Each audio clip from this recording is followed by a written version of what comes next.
بسم اللہ الرحمن الرحیم۔ السلام علیکم ورحمۃ اللہ وبرکاتہ۔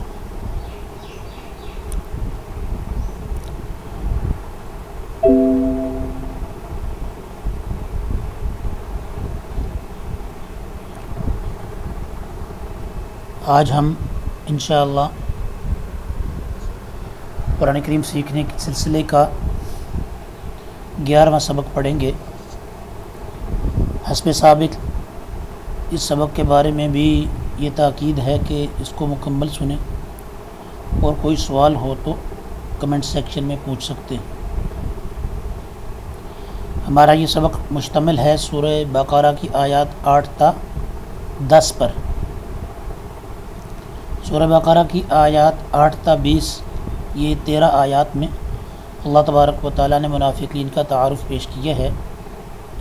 ان 13 میں سے پہلی 3 آیات 8 تا 10 آج ہم انشاءاللہ پڑھیں گے۔ اس وقت ہمارے سامنے آیت نمبر 8 ہے، پڑھتے ہیں۔ اعوذ باللہ من الشیطان الرجیم، بسم اللہ الرحمن الرحیم۔ ومن الناس من يقول آمنا بالله وباليوم الآخر وما هم بمؤمنين صدق اللہ العظیم۔ اور من الناس لوگوں میں سے بعض، من وہ ہیں جو یقول کہتے ہیں، ومن الناس من یقول کچھ لوگ وہ ہیں جو کہتے ہیں، آمنا ہم ایمان لائے، باللہ اللہ پر، وبالیوم الآخر اور آخرت کے دن پر، کہ ہم ایمان لائے اللہ پر اور یوم آخرت پر، حالانکہ ما ہم نہیں ہیں وہ بمؤمنین ایمان والے، وما ہم بمؤمنین حالانکہ وہ حقیقت میں مومن نہیں ہیں۔ بامحاورہ ترجمہ تسلسل کے ساتھ اگر پڑھیں تو اس آیت کے یہ بنے گا،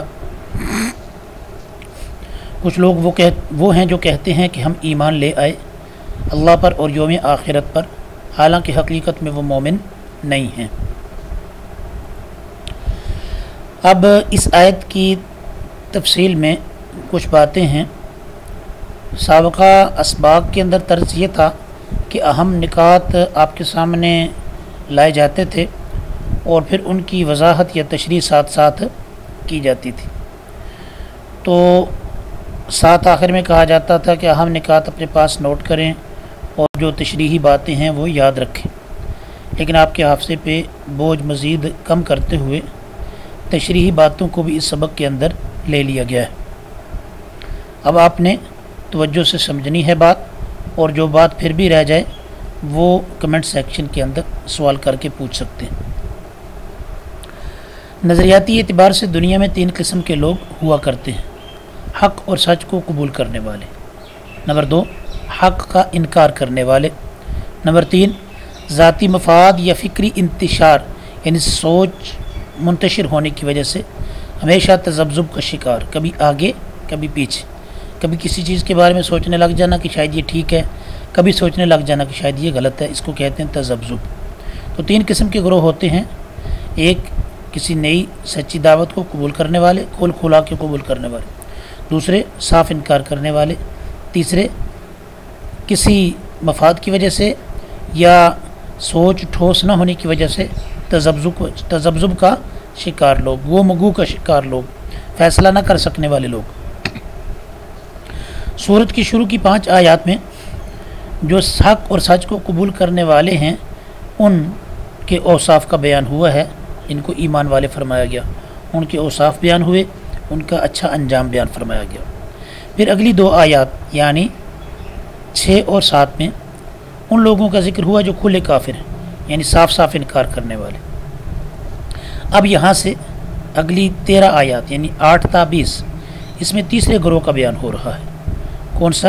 ذاتی مفاد یا فکری انتشار کی وجہ سے ہمیشہ تذبذب کا شکار جو لوگ ہوتے ہیں، ایسے لوگوں کا اسلام کی دعوت کے جواب میں جو گروہ پیدا ہوا اس کا بیان ہو رہا ہے۔ یہ لوگ ظاہر میں تو اپنے آپ کو مسلمان کہتے تھے مگر دل سے مسلمان نہیں ہوئے تھے، انہیں منافق کہا جاتا ہے۔ ان کی اس طرز عمل کو منافقت یا نفاق کہا جاتا ہے اور انہیں منافق کہا جاتا ہے۔ یہ تو مدینہ منورہ میں یہ 3 قسم کے لوگ تھے۔ مکہ مکرمہ کی زندگی میں 2 ہی قسم کے لوگ تھے، منافق کوئی نہ تھا، لوگ 2 ہی قسم کے تھے، کھلے مومن یا کھلے کافر۔ صحابہ کرام رضی اللہ تعالی عنہم اجمعین کھلے مومن تھے اور مشرکین کھلے کافر تھے۔ کیوں؟ اس لیے کہ اس وقت اسلام قبول کرنا اپنی جان پر کھیلنے کے برابر تھا، یعنی مسلمانوں کا ساتھی بننا یہ اپنی جان کو خطرے میں ڈالنے والی بات تھی، لہٰذا اس وقت اس بات کا امکان نہیں تھا کہ کوئی آدمی وہ مسلمانوں سے مفادات سمیٹنے کے لیے اوپر سے ان کے ساتھ مل جائے۔ کیوں؟ اس لیے کہ مسلمان شدید خطرے اور مشکل ترین حالات میں تھے۔ ہجرت کے بعد جب آپ صلی اللہ علیہ وسلم مدینہ منورہ میں تشریف لائے تو وہاں کا ماحول مکہ سے مختلف تھا۔ یہاں مشرکین کے 2 قبیلے تھے، اوس اور خزرج۔ بڑے قبیلے مدینہ کے اصل جو آباد کار ہیں، اوس اور خزرج، یہ 2 قبیلے تھے، اور ان کے آس پاس یہودیوں کے 3 قبائل تھے۔ کون کون سے 3 قبائل؟ بنو قینقاع، بنو نذیر، بنو قریظہ۔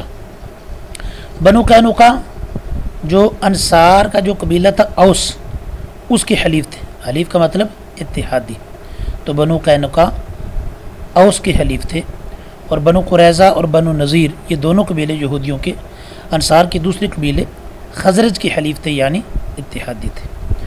تو مدینہ منورہ کے اندر مدینہ کے اصل باشندے وہ عرب تھے، اور ان کے 2 بڑے قبیلے تھے اوس اور خزرج، اور مدینہ کے ارد گرد یہودیوں کے 3 بڑے قبیلے تھے، ان میں سے بنو قینقاع یہ اوس کے اتحادی تھے، بنو قریظہ اور بنو نذیر یہ خزرج کے اتحادی تھے۔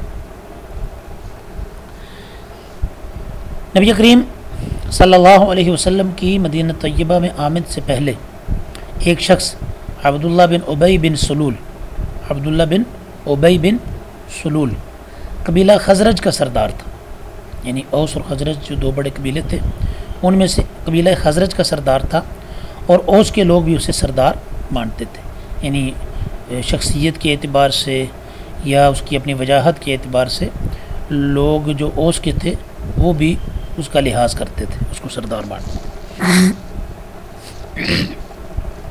آپ صلی اللہ علیہ وسلم کی آمد سے چند روز قبل دونوں قبیلے یعنی اوس اور خزرج دونوں مل کر اجتماعی طور پر اسے اپنی سرداری کا باقاعدہ تاج پہنانے والے تھے اور تاج پوشی ہونے والی تھی، مگر آپ صلی اللہ علیہ وسلم کی آمد کی برکت سے جب آپ مدینہ تشریف لائے تو آپ کے آنے کی برکت سے اوس اور خزرج کے اکثر لوگ مسلمان ہو گئے۔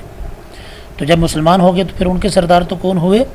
نبی کریم صلی اللہ علیہ وسلم۔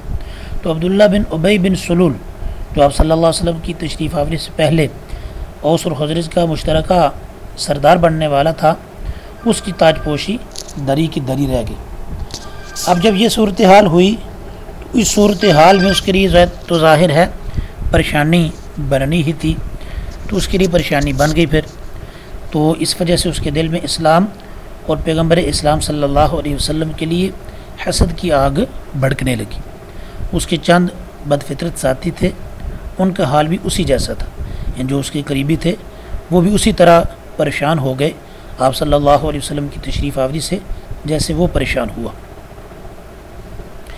تو یہ لوگ جو تھے یہ مسلمانوں کا مدینہ میں آنا پسند نہیں کرتے تھے، لیکن جب اللہ تبارک و تعالیٰ نے ہجرت کے دوسرے سال میں جنگ بدر کے اندر جو حق و باطل کا پہلا بڑا معرکہ تھا اس میں مسلمانوں کو عظیم الشان کامیابی دی، کفار کے 70 سردار مارے، 70 جنگجو مارے گئے، 70 بندے ان کے گرفتار ہوئے، تو اب اتنی بڑی شکست جو کفار کو ہوئی اور مسلمانوں کو طاقت ملی تو عبداللہ بن ابی نے اب یہ سمجھا اب مسلمانوں سے اعلانیہ دشمنی نہیں کی جا سکتی۔ کیوں؟ اس لیے کہ ان کے قدم مضبوط ہو گئے۔ اس نے فیصلہ کیا کہ وہ اپنے ساتھیوں سمیت مسلمانوں کو دھوکہ دینے کے لیے اسلام کا لبادہ اوڑھ لے اور دیکھے کہ حالات کیا رخ اختیار کرتے، جیسے حالات ہوئے ویسا ہم بھی اپنا بیس بدل لیں، جیسا دیس ویسا بیس۔ اگر مسلمان کامیاب ہو گئے تو ہم مسلمان تو ہو ہی رہے ہیں ان کے ساتھ اوپر سے، اور اگر وہ ناکام ہوئے تو اندر سے تو ہم کافروں کے ساتھ ہی رہیں گے، ان کے ساتھ ملتے جلتے رہیں گے۔ یہ تو تھا عبداللہ بن ابی اور اس کے ساتھی۔ بعد میں یہود میں سے بھی کچھ لوگ اپنی سازشی فطرت، یہودیوں کی فطرت سازشی فطرت، وہ اپنی سازشی فطرت کے تحت ان کے ساتھ، کن کے ساتھ؟ عبداللہ بن ابی اور ان کے ساتھیوں کے ساتھ جو دوگلے تھے، ان کے ساتھ کچھ یہود کے لوگ بھی اپنی دوگلی فطرت کی وجہ سے ان کے ساتھ شامل ہو گئے، جبکہ یہود مدینہ کی اکثریت یہودیت اور اسلام دشمنی پر قائم رہی، یعنی یہودیوں میں سے اکثریت یہودیت پر قائم رہی۔ کچھ لوگ یہودیوں میں سے ایسے تھے جو پکے مسلمان ہو گئے، اور بہت سے لوگ یہودیوں میں سے ایسے بھی تھے جو عبداللہ بن ابی کے ساتھ مل گئے۔ تو چنانچہ عبداللہ بن ابی اور اس کے ساتھی، چاہے وہ اوس و خزرج میں سے ہوں اور چاہے وہ یہودیوں کے قبائل میں سے ہوں جو اس کے ساتھ مل گئے، یہ سارے عبداللہ بن ابی اور اس کے ساتھی منافقین کہلائے۔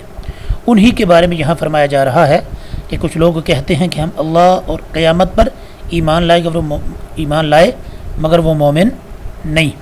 یہ دیکھیں نا، کچھ لوگ وہ ہیں جو کہتے ہیں کہ ہم ایمان لے آئے اللہ پر اور یوم آخرت پر، حالانکہ وہ حقیقت میں مومن نہیں ہیں۔ تو یہ تھی تفسیر اس آیت کی، آیت نمبر 8 کی۔ اب ہم آیت نمبر 9 کی طرف بڑھتے ہیں۔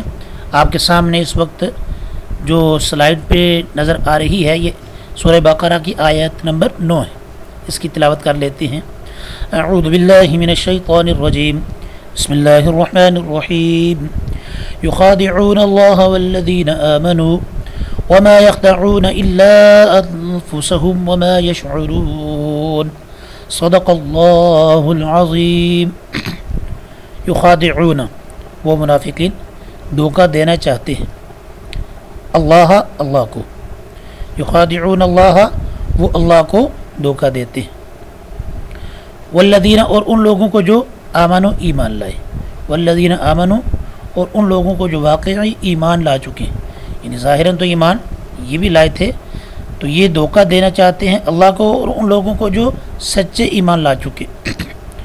وما یخدعون، اور نہیں دھوکہ دیتے وہ، نہیں دھوکہ دے سکتے یا حقیقت میں نہیں دھوکہ دیتے وہ، الا انفسہم، مگر اپنے آپ ہی کو، وما یخدعون الا انفسہم، اور در حقیقت وہ اپنے سوا کسی اور کو دھوکہ نہیں دے رہے، وما یشعرون، اور وہ احساس نہیں رکھتے، ان کو اس بات کا شعور نہیں ہے کہ ہم اصل میں اپنے آپ ہی کو دھوکہ دے رہے، وما یشعرون، اور انہیں احساس نہیں ہے۔ تو پوری آیت کا بامحاورہ ترجمہ یوں ہوگا، وہ اللہ کو اور ان لوگوں کو جو واقعی ایمان لا چکے ہیں دھوکہ دیتے ہیں، اور در حقیقت وہ اپنے سوا کسی اور کو دھوکہ نہیں دے رہے لیکن انہیں احساس نہیں ہے۔ تو یہ تھی آیت نمبر 9 اور اس کا آسان ترجمہ۔ اب اس آیت کی تشریح کے بارے میں کچھ باتیں پڑھ لیتے ہیں۔ یہ منافقین جن کا تذکرہ ہو رہا ہے، ایک طرف یہ منافق لوگ مسلمانوں میں شامل ہوتے، دوسری طرف سرداران یہود یعنی یہودیوں کے سرداروں سے بھی ان کے خفیہ رابطے قائم رہتے، تو انہی کے بارے میں یہاں فرمایا جا رہا ہے کہ وہ اللہ اور مسلمانوں کو دھوکہ دینا چاہتے ہیں، یعنی اندر سے اگر یہودیوں کے ساتھ ہیں یا اندر سے کافروں کے ساتھ ہیں تو اوپر سے پھر مسلمان کیوں ہوئے؟ اس لیے ہوئے کہ وہ اللہ اور مسلمانوں کو دھوکہ دینا چاہتے ہیں۔ وہ یہ نہیں سمجھتے کہ اللہ تو دلوں کے راز تک جانتا ہے۔ اللہ تبارک و تعالی یعلم خائنۃ الاعین وما تخفی الصدور، اللہ آنکھوں کی خیانت کو بھی جانتا ہے اور جو سینے چھپاتے ہیں اللہ ان کو بھی جانتے ہیں۔ ان اللہ علیم بذات الصدور، اللہ سینوں کے اندر کی باتوں کو جانتا ہے۔ بلکہ سورۃ طٰہٰ پارہ نمبر 16 کے اندر اللہ فرماتے ہیں یعلم السر و اخفی، اللہ سر کو بھی جانتا ہے اخفا کو بھی جانتا ہے۔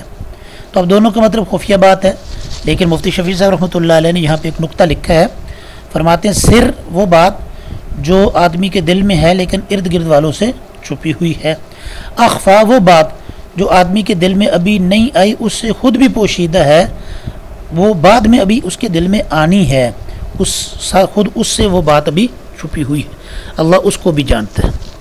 تو اللہ تبارک و تعالیٰ دلوں کی باتوں کو بھی جانتا ہے اور جو دلوں میں بھی آنی ہیں اللہ ان کو بھی جانتا ہے۔ تو جب اللہ سب کچھ کو جانتا ہے تو جو ان کے منافقین کے ارادے ہیں اور ان کی جو حرکتیں ہیں ان سے مسلمانوں کو اپنے رسول صلی اللہ علیہ وسلم کے ذریعے اطلاع کر دیتا ہے۔ اللہ رسول اللہ صلی اللہ علیہ وسلم کو بذریعہ وحی اطلاع کرتا ہے، اور آپ صلی اللہ علیہ وسلم مسلمانوں کو خبردار کر دیتے ہیں کہ ان لوگوں سے بچ کے رہنا۔ تو اس طرح ان کی دغا بازی کا وبال انہی پر پڑے گا۔ ان مسلمانوں کو تو دھوکہ ہوگا نہیں، اللہ کو دھوکہ نہیں دے سکتے، مسلمانوں کو بھی دھوکہ دینے میں کامیاب نہ ہوئے، تو یہ دھوکہ بازی جو ان کی ہے اس کا پھر نقصان کس کو ہوگا؟ فرمایا اس کا وبال انہی پر پڑے گا۔ وما یخدعون الا انفسهم، وہ اپنے آپ کو دھوکہ دیں گے۔ کیا مطلب؟ ان کی دھوکہ بازی کا وبال انہی پر پڑے گا اور وہی ذلیل و رسوا ہوں گے۔ تو ایک مطلب تو یہ ہے۔ دوسرا مطلب یہ ہے کہ اس دھوکے کا انجام خود ان کے حق میں برا ہوگا۔ وہ سمجھ رہے ہیں کہ اپنے آپ کو مسلمان ظاہر کر کے وہ کفر کی دنیاوی انجام سے بچ گئے، یعنی مسلمانوں کی مخالفت سے جو نقصان ان کو پہنچ سکتا تھا وہ اس نقصان سے بچ گئے، حالانکہ آخرت میں ان کو جو عذاب ہوگا وہ دنیا کے عذاب سے زیادہ سنگین ہے، زیادہ خطرناک ہے۔ تو یہ تھی آیت نمبر 9 اور اس کا بامحاورہ ترجمہ اور تشریح۔ اب آپ کے سامنے اس وقت سکرین پہ جو آیت ہے یہ آیت نمبر 10 ہے، اس کی بھی تلاوت کر لیتے ہیں۔ اعوذ باللہ من الشیطان الرجیم، بسم اللہ الرحمن الرحیم۔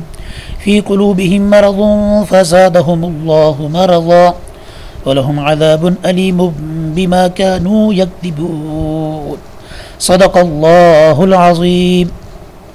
فی قلوبہم، ان کے دلوں میں، مرض روگ ہے، بیماری ہے، فی قلوبہم مرض ان کے دلوں میں روگ ہے، فزادہم اللہ، فزادہم پس بڑھایا ان کو اللہ نے مرضا اس روگ اس بیماری میں، ولہم اور ان کے واسطے عذاب عذاب ہے، علیم دردناک، ولہم عذاب علیم اور ان کے لیے دردناک سزا تیار ہے، بما بوجہ اس کے جو کانوں تھے وہ یکذبون جھوٹ بولتے، بما کانوا یکذبون بوجہ اس کے جو وہ جھوٹ بولتے تھے۔ بما کانوا یکذبون کا بامحاورہ ترجمہ کیونکہ وہ جھوٹ بولا کرتے تھے۔ تو پوری آیت کا بامحاورہ ترجمہ یوں ہوگا، ان کے یعنی منافقین کے دلوں میں روگ ہے، بیماری ہے، چنانچہ اللہ نے ان کے روگ میں اور اضافہ کر دیا ہے اور ان کے لیے دردناک سزا تیار ہے کیونکہ وہ جھوٹ بولا کرتے تھے۔ یہ تھی آیت نمبر 10 اور اس کا آسان ترجمہ۔ اب اس کی تشریح کی طرف بڑھتے ہیں۔ منافقین کے دلوں میں اسلام اور پیغمبر اسلام کے بارے میں حسد اور بغض کا مرض، فرمایا فی قلوبہم مرض، ان کے دلوں میں مرض ہے، بیماری ہے۔ تو یہ بیماری کیا ہے؟ اسلام اور پیغمبر اسلام صلی اللہ علیہ وسلم کے بارے میں حسد اور بغض۔ حسد یعنی جلن، مسلمانوں کی ترقی سے جلن، اسلام کی ترقی سے جلن۔ بغض مسلمانوں کے نبی صلی اللہ علیہ وسلم اور مسلمانوں کے دین سے دشمنی۔ اور جیسے جیسے اسلام کو غلبہ ملتا گیا ان کا قلبی مرض بڑھتا گیا۔ کیا مطلب؟ مسلمانوں سے جلتے ہیں، مسلمانوں کو ترقی ملے تو اور جلتے ہیں، اور ترقی ملے تو اور جلتے ہیں۔ تو جیسے جیسے اسلام کو ترقی ملتی گئی، مسلمانوں کو ترقی ملتی گئی، ویسے ویسے ان کی جلن کی بیماری بڑھتی گئی۔ اور چونکہ وہ جھوٹ بول کر اپنا اسلام ظاہر کرتے ہیں اور مسلمانوں کو دھوکہ دینا چاہتے ہیں، اس لیے انہیں دردناک عذاب کے لیے تیار رہنا چاہیے۔ کیا مطلب؟ مطلب یہ کہ منافقت تو ہے ہی، ساتھ چونکہ منافقت مشتمل ہے جھوٹ پر، تو اس وجہ سے یہ دردناک عذاب کے لیے تیار رہیں۔ منافقت اور جھوٹ، یعنی بلکہ منافقت جو ہے، جھوٹ جو ہے وہ منافقت کے جو اجزاء ترکیبی ہیں ان میں سے ایک بنیادی جز ہے۔ سچی بات یہ ایمان والے کی شان ہے۔ ہزار خوف ہوں لیکن رہے زبان دل کی رفیق، ہزار خوف ہوں لیکن رہے زبان دل کی رفیق، یہی رہا ہے ازل سے قلندروں کا طریق۔ زبان سے جو بات ہو دل میں بھی وہی بات ہو، دل میں وہ بات ہو جو بات ہو وہی زبان پہ بھی بات ہو۔ یہ اللہ کے سچے بندوں کی، سچے ایمان والوں کی شان ہے۔ آئین جمع مردہ حق گوئی و بے باکی، اللہ کے شیروں کو آتی نہیں روباہی۔ روباہ یہ فارسی میں لومڑی کو کہتے ہیں، روباہی لومڑی والی صفت۔ تو اللہ کے شیروں کو، اللہ کے شیر چونکہ شیر ہوتے ہیں، وہ لومڑی والی خصلت ان کی نہیں ہوتی، جو بات دل میں ہو وہی زبان پہ لاتے ہیں۔ اور جھوٹ یہ منافق کی پہچان ہے۔ حضرت ابو ہریرہ رضی اللہ عنہ سے روایت ہے کہ نبی کریم صلی اللہ علیہ وسلم نے فرمایا، آیت المنافق کی ثلاث، منافق کی 3 علامتیں ہیں۔ اذا حدث کذب، بات کہے تو جھوٹ بولے، واذا وعد اخلف، وعدہ کرے تو اس کی خلاف ورزی کرے. وَإِذَا اؤْتُمِنَ خَانَ، اور جب اس کے پاس ضمانت رکھی جائے تو اس میں خیانت کرے. صحیح بخاری کتاب الایمان کے اندر یہ روایت موجود ہے. ایک سوال آخر میں ڈسکس کر لیتے ہیں کہ وہ تو منافق تھے، اوپر سے کچھ اور ظاہر کرتے تھے، اندر سے کچھ اور ہوتے تھے. آج بھی عام طور پہ دیکھا جاتا ہے کہ جس بندے کے بارے میں لوگوں کو شک پڑتا ہے نا کہ یار یہ بندہ دوگلا ہے، تو فوراً کیا دیا جاتا ہے کہ یہ منافق ہے. تو اب اس سوال کو ذرا سنجیدہ انداز میں تھوڑا سوچ لینا یا سمجھ لینا ضروری ہے کہ کیا آج بھی دنیا میں اس طرح کے منافقین پائے جاتے ہیں یا پائے جا سکتے ہیں، جیسے دور نبی صلی اللہ علیہ وسلم میں عبداللہ بن ابی اور اس کی جماعت کی صورت میں تھے، جو ظاہر سے مومنین اور باطن سے یعنی اندر سے کفار تھے. تو اس کا جواب یہ ہے کہ نہیں. سادہ اور مختصر جواب کیا ہے؟ نہیں. تفصیل اس کی کیا ہے؟ تفصیل یہ ہے کہ آج کسی کو اس معنی میں منافق نہیں کہا جا سکتا. کس معنی میں؟ جس معنی میں دور نبی صلی اللہ علیہ وسلم کے منافقین تھے. کیوں؟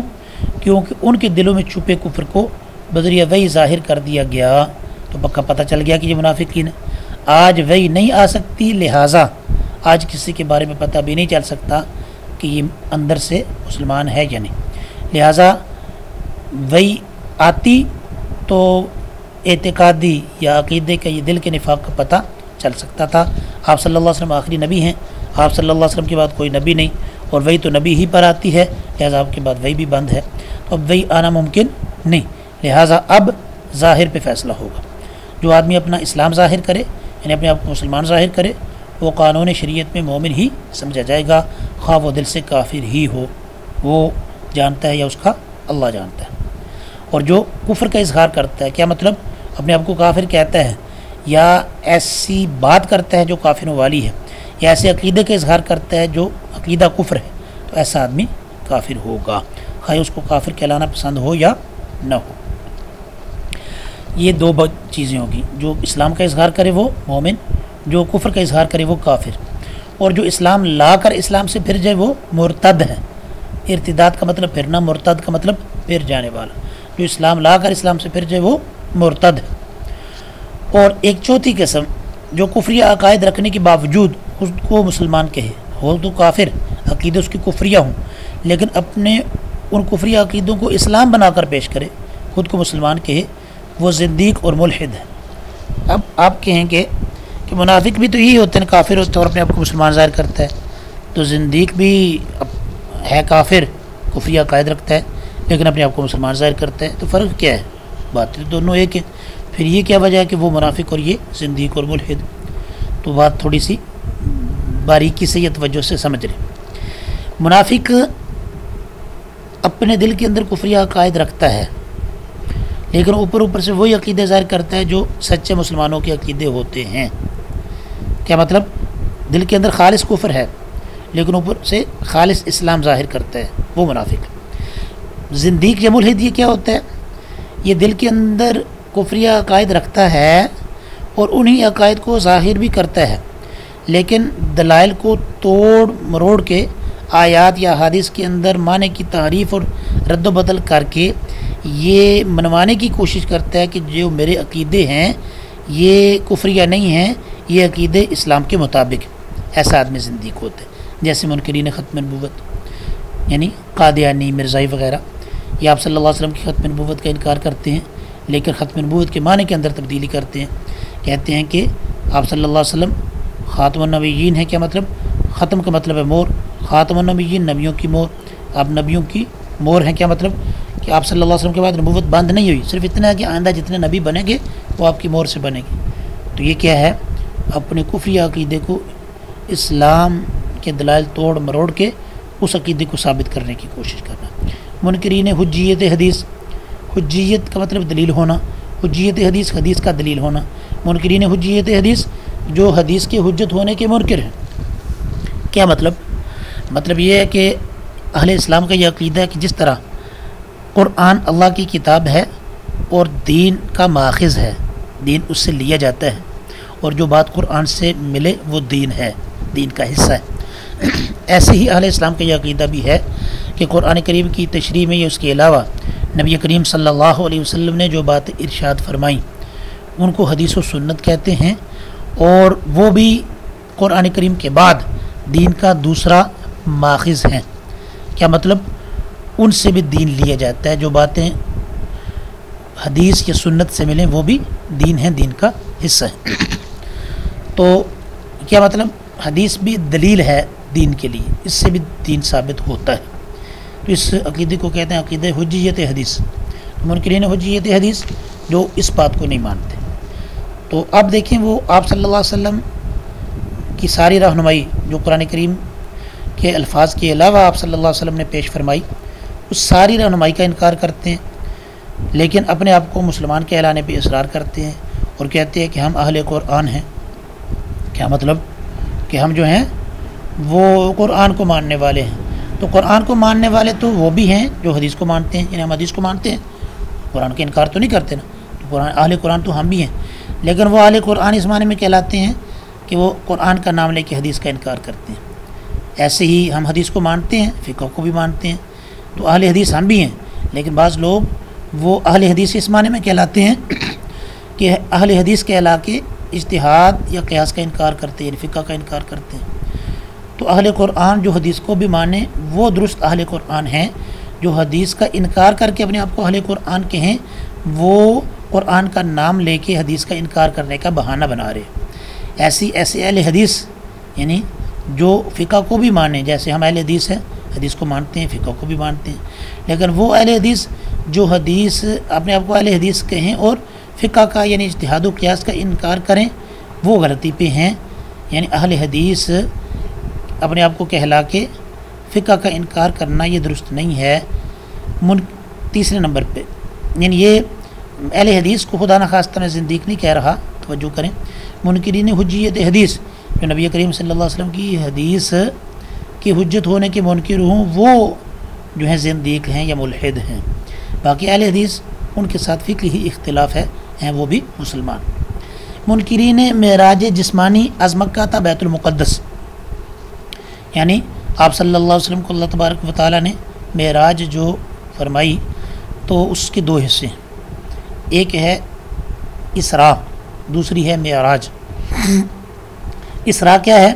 اسراء یہ ہے کہ آپ صلی اللہ علیہ وسلم کو اللہ تبارک و تعالیٰ نے بیداری کی حالت میں جسم اور روح سمیت مکہ مکرمہ مسجد حرام سے لے کے فلسطین میں بیت المقدس تک کی سیر کروائی، اس کو کہتے ہیں اسراء، اور یہ قرآن کریم سے ثابت ہے۔ اور دوسرا ہے کہ آپ صلی اللہ علیہ وسلم جب تشریف لے گئے آسمانوں پہ تو وہاں پہ ایک یعنی براق کے ذریعے آسمان پہ پہنچے، تو ایک آسمان سے دوسرے آسمان پر جانے کے لیے یا شاید آسمان سے عرش کے قریب جانے کے لیے ایگزیکٹ مجھے وہ کوٹنگ یاد نہیں رہی حدیث کی، بہرحال معراج کے سفر میں ایک مقام پہ سیڑھی لائے گی چڑھنے کے لیے، تو سیڑھی جو ہے اس کو عربی میں معراج کہتے ہیں۔ معراج عروج سے ہے، عروج کا مطلب چڑھنا، معراج کا مطلب چڑھنے کا آلہ۔ تو اس سفر میں ایک مقام پہ چونکہ معراج یعنی سیڑھی استعمال ہوئی، اس لیے اس آسمانی سفر کو معراج کہتے ہیں۔ تو یہ جو سفر ہے مسجد حرام سے مسجد اقصی تک والا سفر، اس کو اسراء کہتے ہیں، یہ قرآن کریم سے ثابت ہے۔ اور پھر مسجد وہاں سے بیت المقدس سے ساتوں آسمانوں کا سفر، پھر جنت دوزخ کی سیر، اور پھر اللہ تبارک و تعالیٰ سے ملاقات اور تفصیلات وہ جو آپ علماء سے سنتے رہتے ہیں، سمجھتے رہتے ہیں، وہ ساری تفصیلات، وہ جو سفر ہے آسمانوں کا اس کو معراج کہتے ہیں۔ اور مجموعی طور پہ یہ سارا سفر جو ہے اس کو بھی معراج کہہ دیا جاتا ہے، یعنی مسجد حرام سے بیت المقدس اور پھر آسمانوں کا سفر، یہ سارا سفر اس کو بھی معراج کہہ دیا جاتا ہے۔ تو معراج جسمانی یعنی مکہ سے جو بیت المقدس تک کا جو سفر تھا، جو کہ جو قرآن کریم سے ثابت ہے، اور قرآن کریم قطعی ہے، اس سے ثابت ہونے والی بات بھی قطعی ہے، لہذا جو لوگ اس کا انکار کرتے ہیں وہ بھی زندیقوں کی ایک قسم ہے۔ قائلین تحریف قرآن، قائلین تحریف قرآن جو قرآن کریم کے اندر رد و بدل کا عقیدہ رکھتے ہیں، جو کہتے ہیں کہ قرآن کریم جو نبی کریم صلی اللہ علیہ وسلم پہ اترا تھا، اصلی قرآن یہ ہمارے پاس جو موجود ہے یہ اصلی قرآن نہیں ہے۔ وہ کہتے ہیں کہ اس وقت آپ صلی اللہ علیہ وسلم کے بعد میں لوگوں نے اس قرآن کو بدل دیا، اصلی قرآن جو ہے وہ کسی کے پاس کسی جگہ پہ وہ کوئی چھپا ہوا ہے، اس کے پاس وہ اصلی قرآن بھی چھپا ہوا ہے.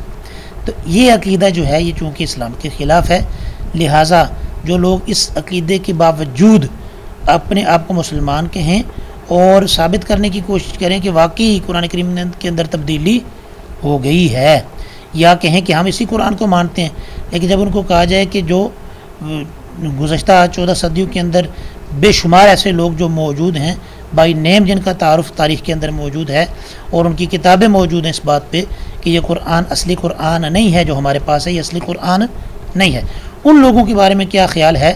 تو اب اگر یہ کہیں یعنی وہ لوگ مانیں کہ وہ لوگ جو اس قرآن کو اصلی قرآن نہیں مانتے وہ اسلام سے خارج ہیں، تو پھر تو واقعی یہ سمجھنے کی بات ہے کہ یہ کہنے والے جو ہیں کہ ہم اس قرآن کو مان رہے ہیں یہ اپنی اس بات میں سچے ہیں. لیکن اگر وہ یہ کہیں کہ ہم اس قرآن کو ہی اصلی قرآن مانتے ہیں، لیکن جب ان سے پوچھا جائے کہ 1400 سال میں جو لوگ اس قرآن کو اصلی قرآن نہیں مانتے رہے، باقاعدہ لکھ کے گئے اپنی کتابوں کے اندر اور ان کے بارے میں پوری تفصیلات تاریخ کے اندر ملتی ہیں، ان کے بارے میں تمہارا کیا عقیدہ ہے؟ تو اب اگر وہ ان قرآن کریم کو اصلی قرآن نہ ماننے والوں کو مسلمان مانیں اور ان کے اسلام سے خارج ہونے کا انکار کریں، تو پھر یہ سمجھا جائے گا کہ یہ خود بھی اس قرآن کو اصلی قرآن نہیں مانتے، صرف آنکھوں میں دھول جھونکنے کے لیے، مسلمانوں کو دھوکہ دینے کے لیے کہہ رہے ہیں کہ ہم اس قرآن کو مانتے ہیں. تو بہرحال جو آدمی اسلام کے خلاف عقیدے رکھے اور اسلام کے دلائل میں توڑ مروڑ کر کے ان عقیدوں کو اسلام بنا کے پیش کرے یا ان عقیدوں کے باوجود ثابت کرے کہ میرے عقیدے یہ جو ہیں یہ اسلام کے خلاف نہیں ہیں، ایسا آدمی جو ہے وہ زندیق و ملحد ہے. تو بہرحال خلاصہ یہ سوال کے جواب میں جو سوال ہوا کہ آج اعتقادی منافق کوئی نہیں، یعنی عقیدے کے اندر کوئی منافقت رکھتا ہے تو اللہ بہتر جانتا ہے، ہم کسی کو نہیں کہہ سکتے. البتہ آج عملی منافقین موجود ہیں، یعنی وہ لوگ جن کا کردار عبداللہ بن ابی جیسا ہے، یعنی جھوٹ بولنا، دو چہرے اور دو زبانیں رکھنا. بلکہ افسوس سے کہنا پڑتا ہے کہ یہ عملی منافقت آج مسلمانوں میں بہت زیادہ ہو گئی، حتیٰ کہ آج دیندار طبقہ میں بھی یہ مرض کثرت سے موجود ہے. بلکہ حدیث کے مطابق جو باتیں فرمائی گئی کہ بات کرے تو جھوٹ بولے، وعدہ کرے تو اس کی خلاف ورزی کرے، امانت سونپی جائے تو خیانت کرے. تو یہ عملی منافقانہ اعمال یہ ہمارے اندر تیزی سے بڑھتے جا رہے ہیں، الا ماشاء اللہ، جس کو اللہ بچائے. ہر کوئی اپنے دنیاوی مفادات کے لیے دین کا نام استعمال کر رہا ہے، بس اللہ ہمیں ہدایت عطا فرمائے. مختلف طریقوں سے وہ دین کے نام پہ لوگوں کو قریب کیا جاتا ہے اور اپنی اصل مقاصد دنیا کے ہوتے ہیں. اللہ تبارک و تعالی ہماری حفاظت فرمائے. تو جو بات شروع میں کہی تھی کہ سبق پورا سنیں اور کوئی سوال ہو تو کمنٹ سیکشن میں پوچھیں، تو دوبارہ بھی یہی عرض کی جا رہی ہے کہ کوئی سوال ہو تو کمنٹ سیکشن میں پوچھ سکتے ہیں. تو السلام علیکم ورحمۃ اللہ وبرکاتہ.